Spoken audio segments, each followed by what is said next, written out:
I am welcoming you all of them to Chemistry of Main Group Elements course. Today I am going to talk about Buckminster Fullerene. We all of them knows Buckminster Fullerene is an allotrope of carbon. So you can see the structure of Buckminster Fullerene. It has 12 5-membered ring and a 26-membered ring. Also, it has 6 vertex and 80 edges. It has 60 vertex and 80 edges. So these things we already knows before. Now today I am going to discuss about the anion of Buckminster Fullerene. Graphite can easily form intercalated compounds with alkali metal ions. Similarly, the anions of Fullerene I am going to discuss here. First of all, we have to get an idea about the reduction potential values of Buckminster Fullerene. Carbon 60, in case if it can undergo loses an electron to form carbon 60 plus electron. It has the reduction potential value of greater than plus or plus 1.5 volt. In case of at the same time of carbon 60 can accept an electron to form carbon 60 minus. The reduction potential value for this equilibrium is equal to minus 0.81 volt. From the reduction potential value, we can conclude that the first reaction, I mean carbon 60, if it loses an electron, the reduction potential value is positive and the magnitude also higher. So this says that it is a extremely weak reducing agent. On the other hand, carbon 60 can gain an electron to form anion of Fullerene, I mean Buckminster Fullerene, having the reduction potential value is minus 0.81 volt. So this suggests that this Fullerene can serve as weak oxidizing agent.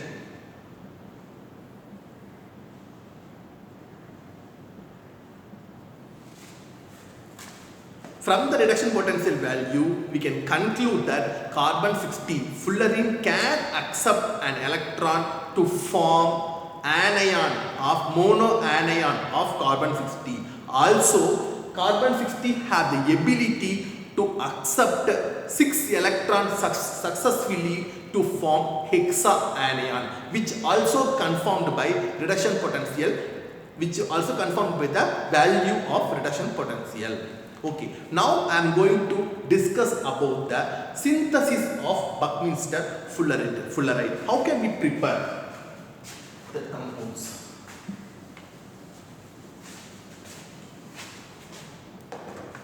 Synthesis. Buckminster Fullerene can be prepared by more direct way. Action of alkali metal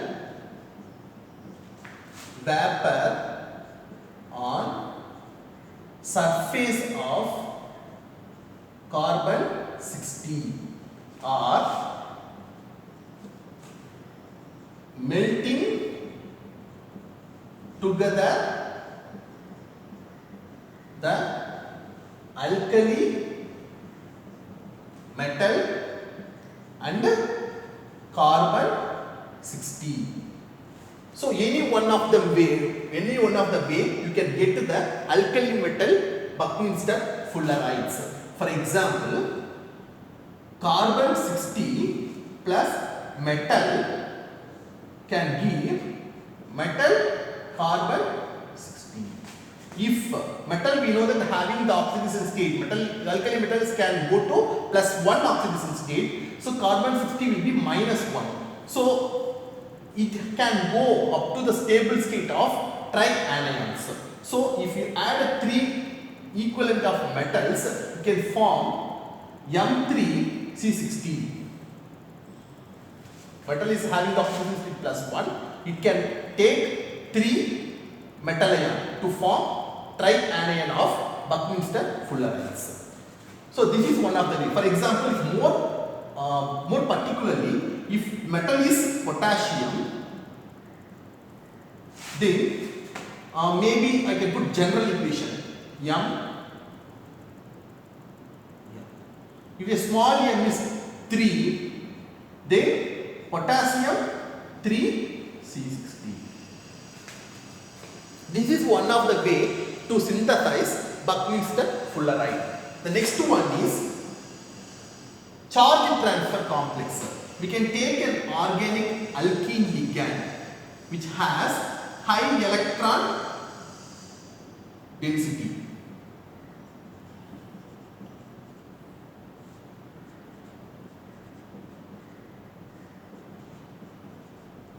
Which reacts with the carbon 60. No need to add any solvent. Simply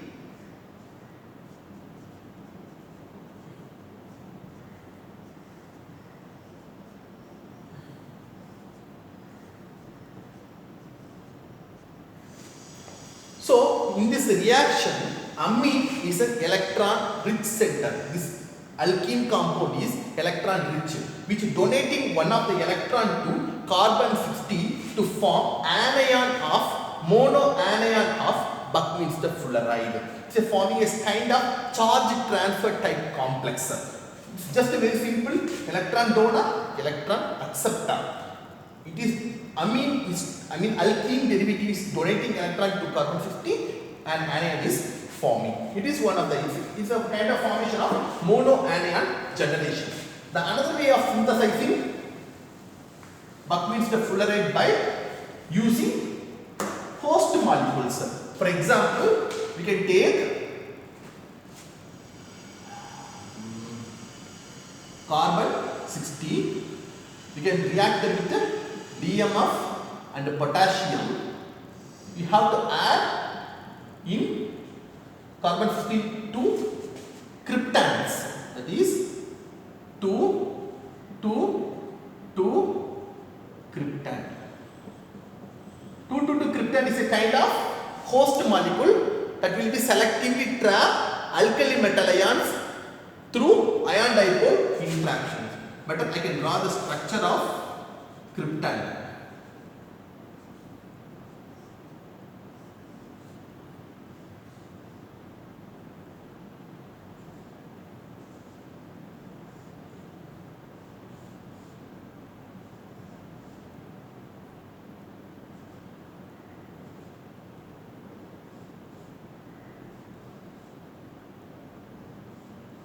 Okay. So it's a kind of host molecule that can selectively trap the potassium ion in the pocket, so to form a larger cations.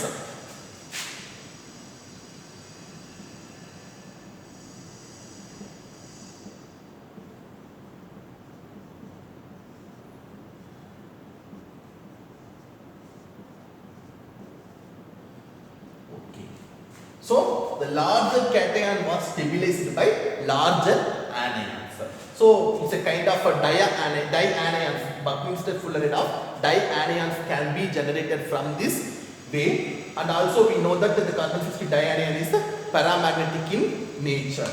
Okay. Now I am going to discuss the structure of Buckminster Fullerene. Structure of Buckminster Fullerene.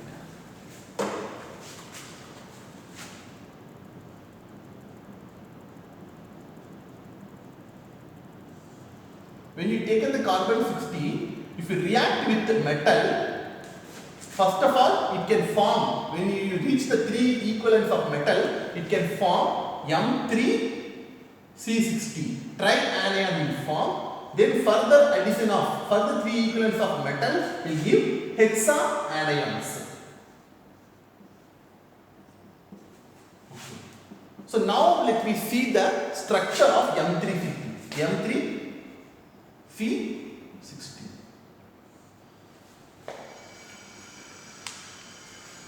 Fullerenide. Fullerenide, if you just consider near to the sphere, it's close to sphere. If it is packed, then whatever the interstitial site was occupied by metal ion to form M31C60. M3C60 usually will go to the CCP type lattice. CCP type lattice. In this lattice, the interstitial sites are occupied by metal ions to form M3C60. CCP lattice, we all of them knows how does the packing will be. It's a kind of ABC type packing.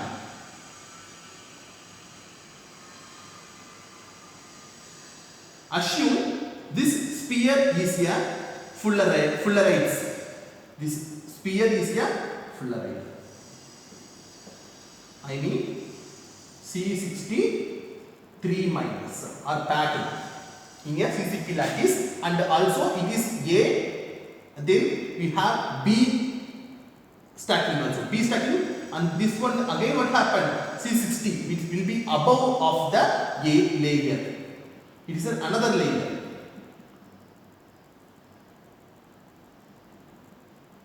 When another layer, because it's a kind of A layer, the dotted one is a B layer. Then what happened? Again A, B, C type packing. It is called CCP type lattice. So each sphere can provide one octahedral and two tetrahedral voids. If all the 3 voids are occupied by the metal, to get the composition of M3C60. Okay. How does this one will be differ from M6C60?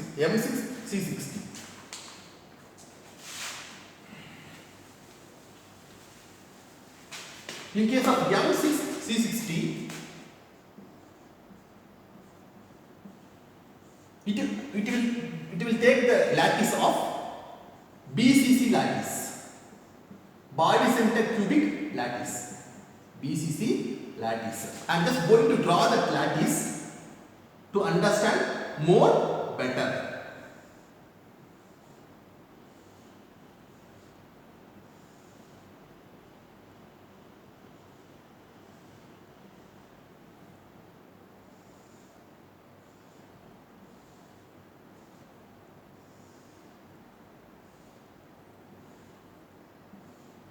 Okay. Center one is another one more anions. And above one more lattice having the center anion. These 4 are connected to form a nice tetrahedron. In this tetrahedron, the center position was occupied by metal ion, which has tetrahedral geometry, finally to reach the composition of M6C60.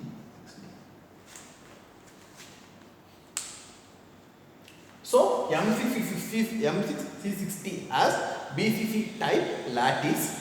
In this lattice, the 4 anion is forming a tetrahedral type arrangement. The interstitial of this tetrahedron was occupied by metal ion, and the metal ion having the geometry of tetrahedral, then it has the overall composition of M6C60. Okay. Next one is electrical conductivity. I am going to discuss about the electrical conductivity.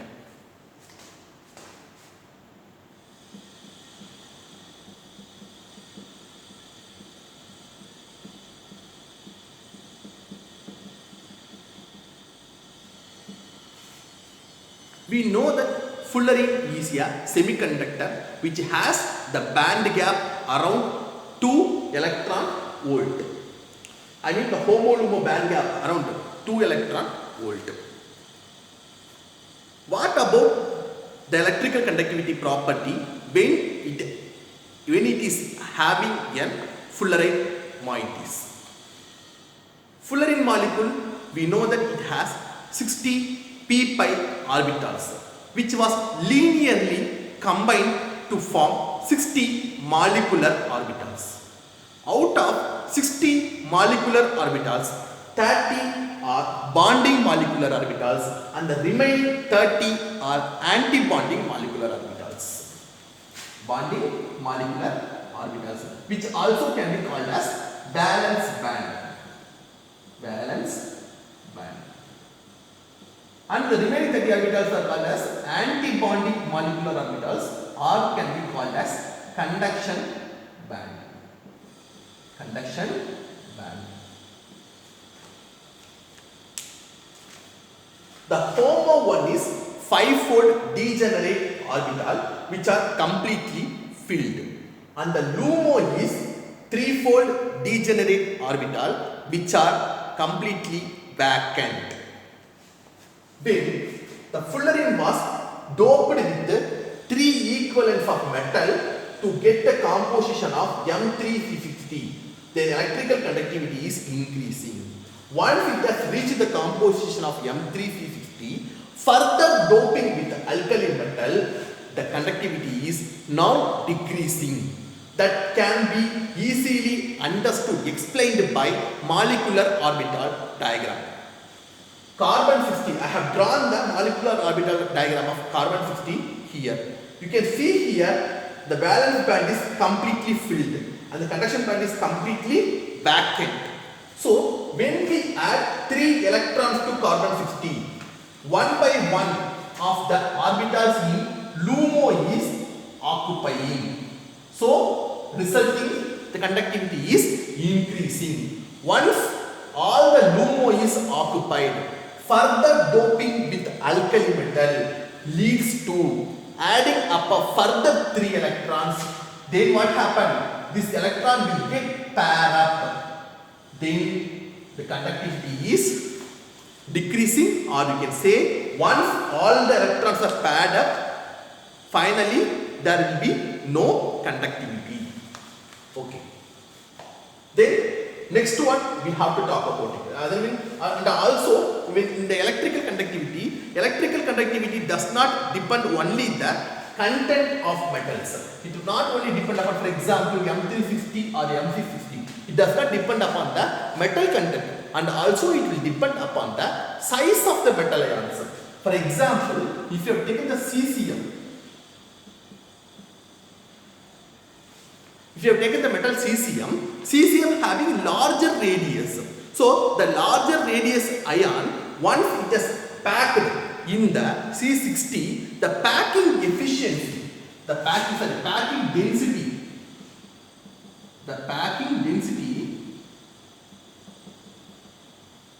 of C60 will decrease strongly.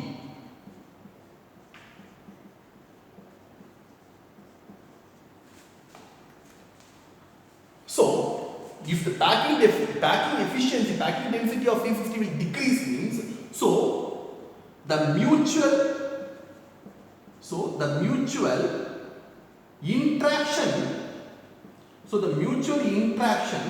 between the C60 is greatly reduced. So finally what happened? Finally reached to low conductivity. It is another way of explaining the low conductivity of alkali metal fullerides. Okay. The next one is another important remarkable property about alkali metal Buckminster fullerite is superconductor behavior.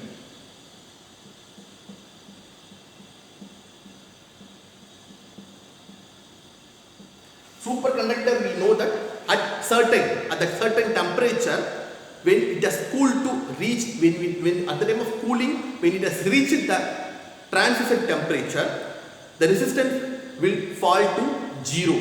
That will be called as superconductor. So we have, for example, mercury. If the mercury was cooled to 4.15 Kelvin, the resistance drops to 0. So at the temperature, it can behave like superconductor. Similarly, our compounds such as various alkali metal, Buckminster fullerene, also shows superconductor behavior. The simplest one we have potassium Buckminster fullerene, K3C60. Then it has at the temperature, at the transition temperature of 19.3 Kelvin, it can show superconductor behavior. Similarly, rubidium C60, the transition temperature will be 28 Kelvin, and also cesium. Yes, cesium C60, the transition temperature is 40 Kelvin. You can see that when the size of the metal fullerene increases, the transition temperature is increasing. So it can behave like high temperature superconductor. High temperature superconductor.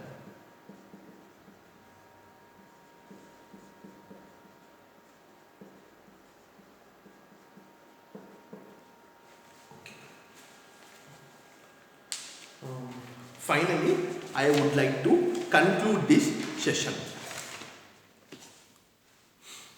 In this session, I have discussed the synthesis of alkali metal Buckminster fullerene.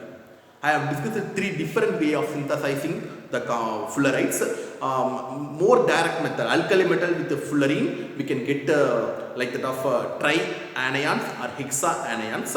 But when you come to charge transfer complex, in that case mostly we can get monoanion. In case of if you are going to use the host molecule such as krypton, in that case we can get dianions. So the 3 different synthetic procedure I have discussed in this lecture, and also structures of M3C60 and M6C60. Both of them are explained in this lecture. The third one, the electrical conductivity behavior, that was explained by molecular orbital diagram.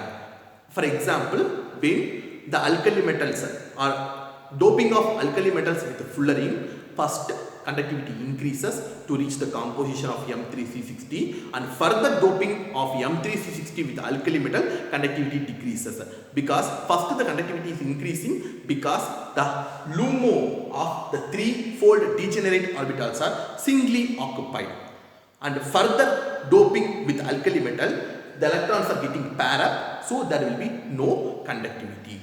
Then also we have discussed about the superconductor behavior. Usually now people are seriously looking at high temperature superconductors, and our compounds such as potassium, rubidium, cesium has displayed like that of high temperature. For example, cesium, it was shown that even at 40 Kelvin it shows the behavior of superconductor. And because normally what happens in this case, when the size of the metal ion increases, the packing density of fullerene gets decreased greatly. That then, so what happened? Packing density of C60 decreased means then the mutual interaction between the C60 is greatly reduced. That makes that cesium fullerene can behave as high temperature superconductor. Finally, thank you very much for all of them.